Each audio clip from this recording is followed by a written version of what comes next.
Hi guys, and welcome back to another episode of Jazzy Speaks. And today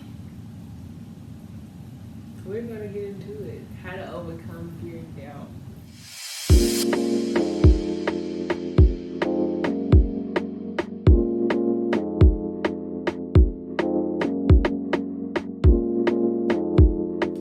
So by now, if you follow my Facebook or my LinkedIn account or any of my social media really, then you know that I have announced my candidacy for mayor of my city.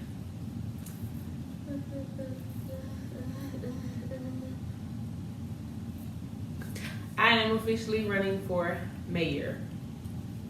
So a lot of people don't know, I have been planning to run for mayor since about 5th grade. I think 5th grade was when I made that decision. I was about 10. Yeah. 10 years old when I said I'm going to run for mayor of Leland. And I have never walked away from it. Even going into junior high, my mind never changed. Going into, I think it was 8th grade, and that's when Obama ran for presidency for the first time. And during that year, that was in 2008, so we were mapping the election. So it's him, Hillary, and I forgot the other guy's name, doesn't matter. So one of our projects, we had like a lot of projects focused around the election. So I had this big giant piece of plywood. It was about 5 feet wide and about 5-6 feet deep, or maybe 4 feet deep, or long, tall, whatever you want to call it. And so we designed it. I drew the USA in Alaska on the map, and then we would color in which states were won by who, this, that, and third, which were Democrat states, Republican states, what the vote rights were, all of these things. I was super excited. So by the time my senior year came, 2013, I was able to vote. I had turned 18 in September. I was able to vote, and I got to vote for Obama during his second term. So after that went away, I was still like, yeah, I want to run for mayor. And then I went to college, and I majored in political science. Actually, I double majored in political science and biochemistry. So I focused on pre-law, forensic science, politics, biochemistry, all of the things. And so I never let that go. And so I think about my sophomore year, I made a list. I said things I wanted to accomplish by the time I'm 25, and things I want to accomplish by the time I'm 30. And today, talking to my mom, it hit me. I was just like, I said, oh my God. I said by the time I'm 30, I wanted to be mayor. And literally Wednesday, I went and filed my paperwork. No, Tuesday, I went and filed my paperwork. Wednesday, I announced my candidacy online to everybody. And the election is in June, which means when I win, I'm going to say when I win, I will be taking my seat in July as the next mayor of Leland, Mississippi. And I'm super excited about it. I'm super ecstatic about it. I'm a type person, when I set out to do something, I do it. I've been writing books since I was a little girl. I finally got my first book published in 2019 and turned around and published another one in 2020. And so the older I became, I never walked away from saying I wanted to be mayor. I took all the steps I had to take to make sure that I was back in the city that I wanted to be in and to run for mayor. And so in that time, I know I just put up my sleeves, okay? But I grabbed my blanket because I was cold. And like I have on a 2-piece set and it's long, but then like the heater came on, and the heater's like very hot in this one spot. So like my arms just got hot out of nowhere. But anyway, oh, this little crop top piece too, it's really cute. But anyway, this year came, and I was just like, it didn't register to me until today that I want to be mayor by the age of 30 on my list. I still have that list. But last year, I told myself I was going to run for mayor this year. Then I was just like, maybe wait. And the only reason why I kind of started feeling the ways about it is because my brother died. And him dying affected a lot of my life, if I'm being completely honest. And so then I kind of walked away from it. And then I got this opportunity to be a part of the Mississippi Women in the Lead. And that entire cohort organization is about preparing women to have more official roles. Like whether it's legislative, representative, mayor, judge, clerk, any type of representative, whether it's on the school board, school district, whatever the case is, because we need more women in elected seats, right? We need more women in areas of change to bring about more change, correct? So I ended up applying for this cohort and I got accepted.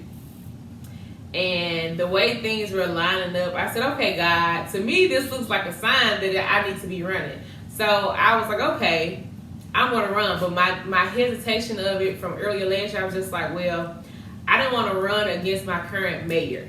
Not that I was scared, because I'm not scared of anybody. But I love my mayor.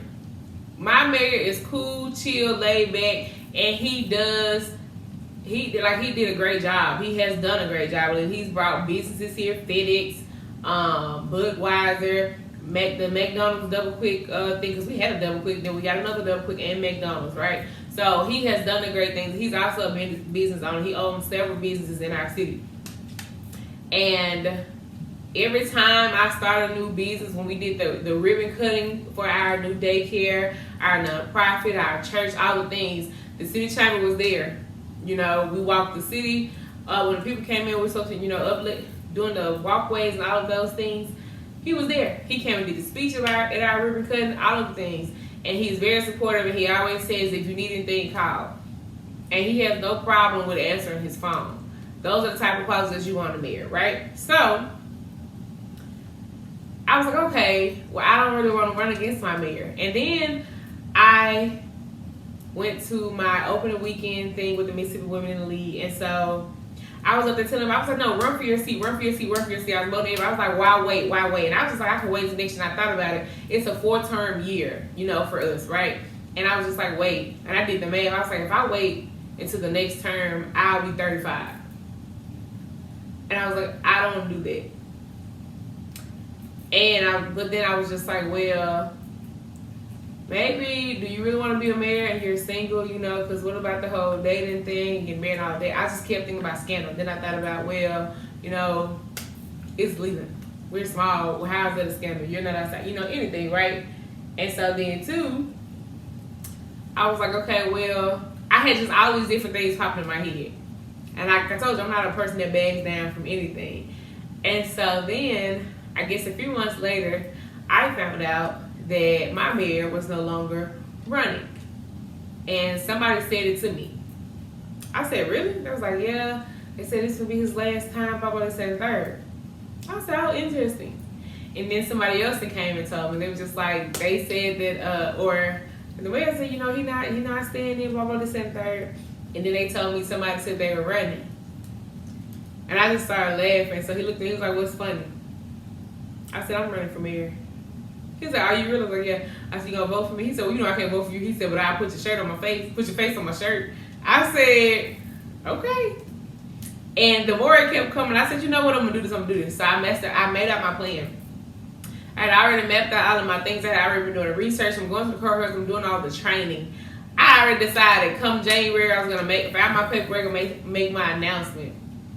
It's solidified. So then something else happened. 2 other people said 2 other things to me, and that just solidified more things for me. So Tuesday I filed my paperwork. Wednesday I made my announcement.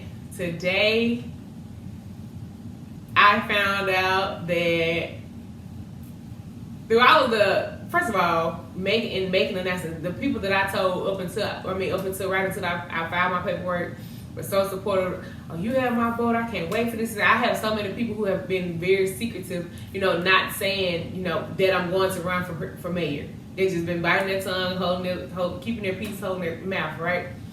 And so when I made the post, like all these people come out of woodwork, of course, at least 50 or 60% of the people who are in full-fledged support of me doing this don't live here or cannot vote here, right? And the other half does. But the overwhelming support that I received blew my mind, because I'm going to be quite frankly honest, that's not the outcome I thought I would have got. I expected so many more people to be talking noise. We say, oh, this girl, she always doing something, blah, blah, blah, blah. But I had like a long conversation with the mayor today, and it just put some things in perspective to me. But one thing he did say to me, you have to have a backbone, because people are going to not like you. And I said, look here, Mr. Kenny, I'm going to tell you this. And this is exactly what I said to him and how I said it.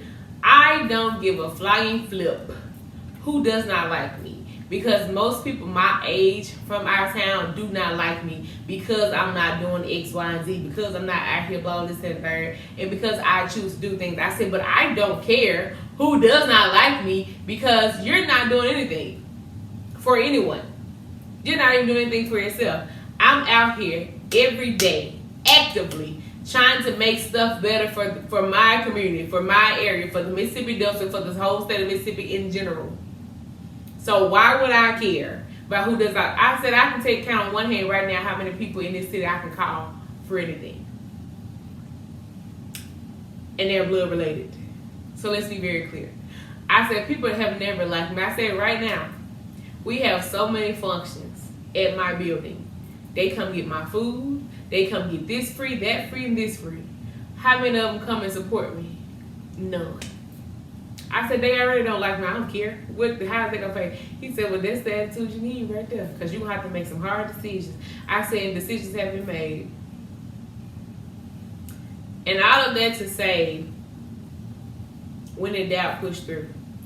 I never doubt anything in my life aside from maybe it's not my calling to be married and to have kids. Maybe it's my calling to be a mother figure and mentor to other people's kids, right?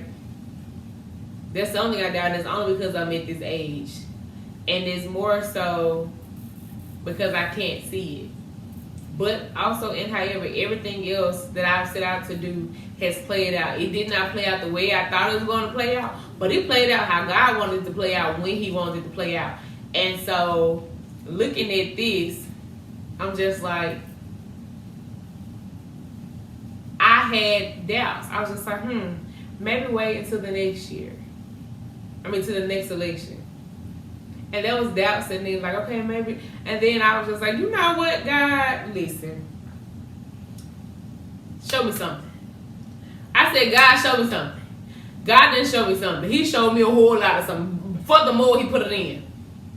He put it right there. It was thing after thing after thing after thing after thing after thing. It's my time. And I called my uncle. And I was like, I need some advice. And this uncle is my uncle by marriage.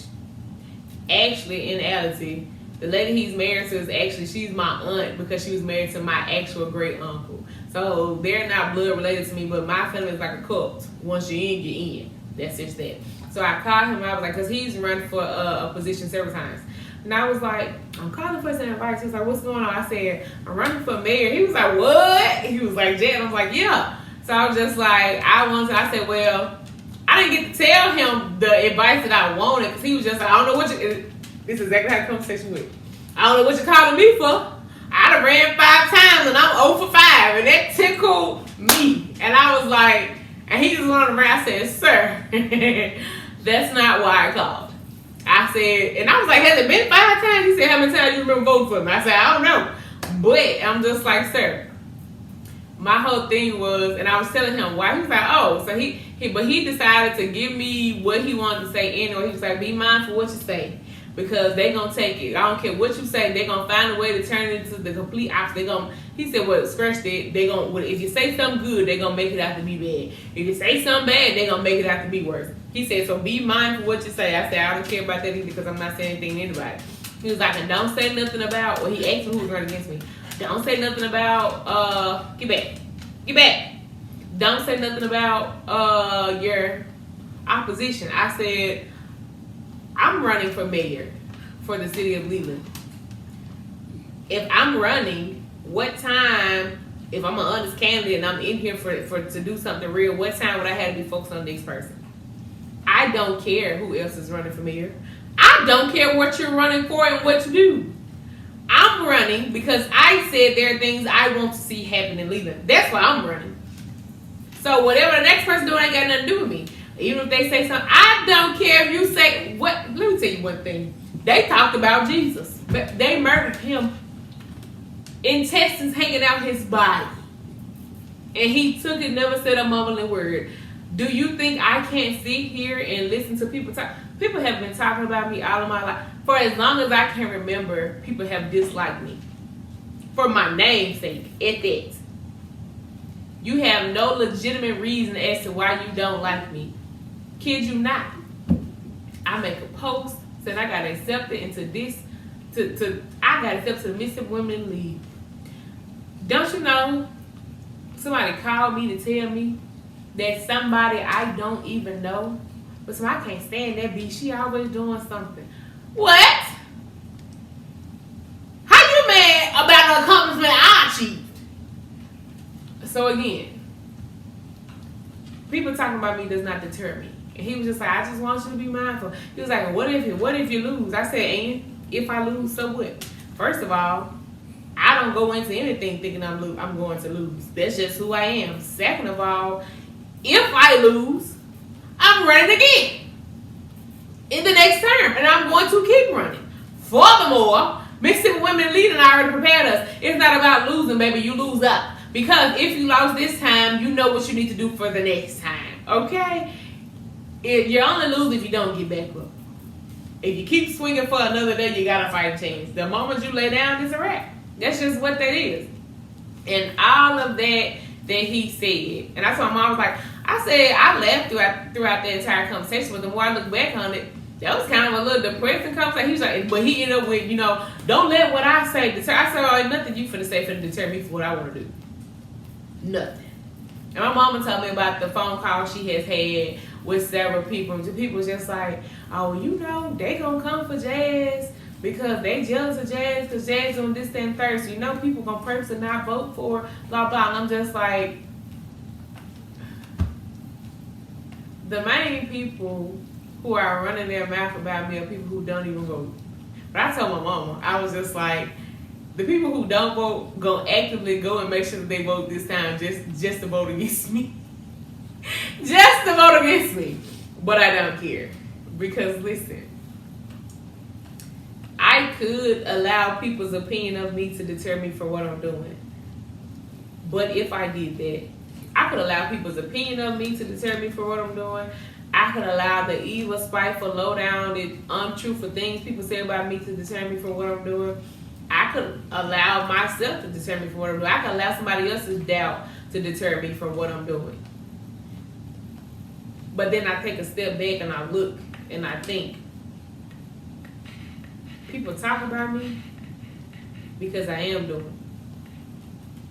People dislike me because you can't find anything bad to say about me, so your only option is to lie about me. You bring my name up because you have nothing going on in your life.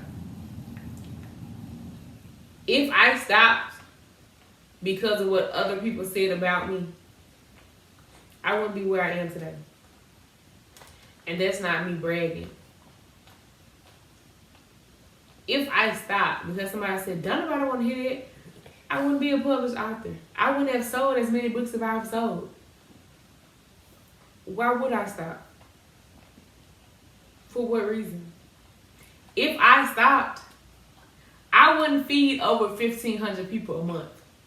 I have over 275 people on my feeding list across 3 counties. That's over 1,500 individuals I'm feeding 6 months, a year. But you want to badmouth me. I'm constantly creating programs to suffice the needs of these people. But you want to badmouth me. And the more every day, as of late, I've been telling God, ain't no doubt over here. Because where I could doubt, what I could be mad about, what I could feel some type of way about, I don't. Because when I take a step back and I just look at what I've done in 30 years. Somebody asked me yesterday, Jazz, how old are you? 30. Running for mayor at 30. I am. Look at what I've accomplished at 30. Where would I have gotten?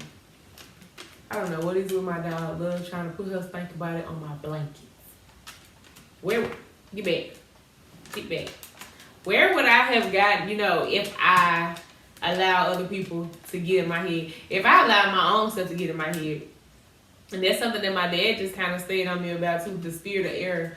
It's like when you start getting those dark thoughts in your head about, oh, maybe you're not this, oh, maybe you're not that. That's the spirit of error trying to get you.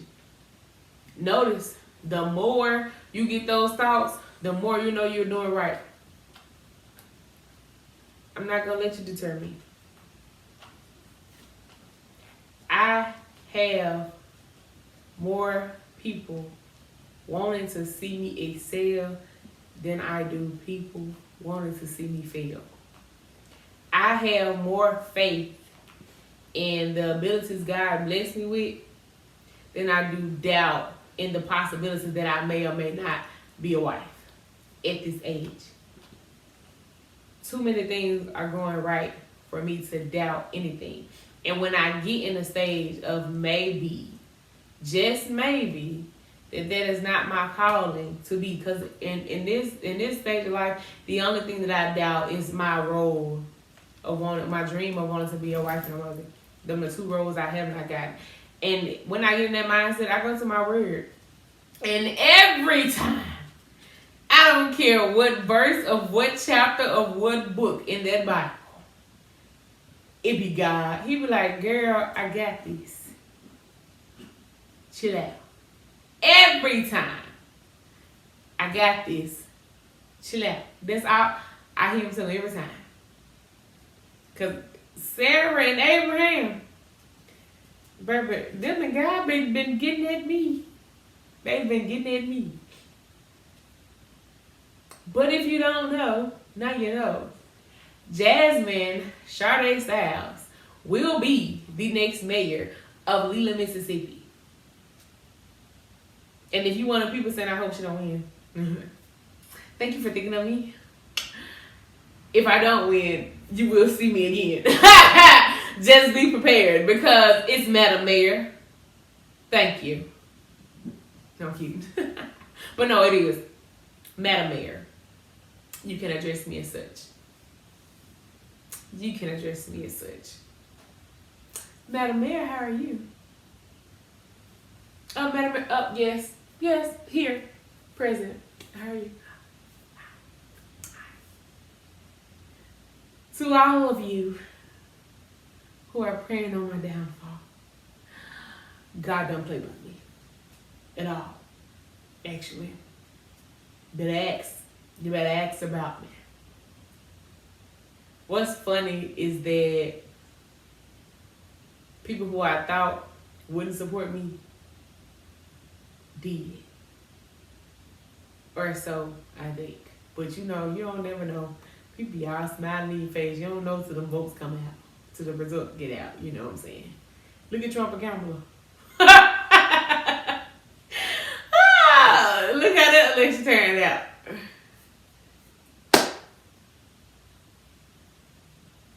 I don't know. What I can say about doubt. Doubt kills everything. All the energy you're taking and putting into down or losing faith, put more energy into putting in work. it's a whole lot easier for something not to work out when you don't work for it. I can't say I want to lose weight and I'm not doing anything to lose weight. But I'm just like, God, please let me wake up skinny. Please let me wake up skinny. Please let me wake up 10 pounds light. And all I'm doing is eating fast food. Not working out, nothing. Ain't changed not in one habit. I said I wanted to be mayor. I have taken the steps to be mayor. I said I wanted to train people. I said I wanted to feed people. I wanted to mentor people. I wanted to do this. I wanted to do that. And look at me. I am 30 years old, running for mayor of my city. I'm on house number 2.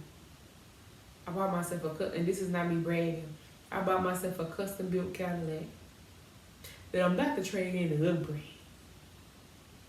Because I got my favorite color. 3 degrees, 27 certifications, currently completing another certification, just about to finish up my first cohort of Mississippi Women in the League, got accepted into the collective cohort, and about to start my Change Collective cohort, speaking to business.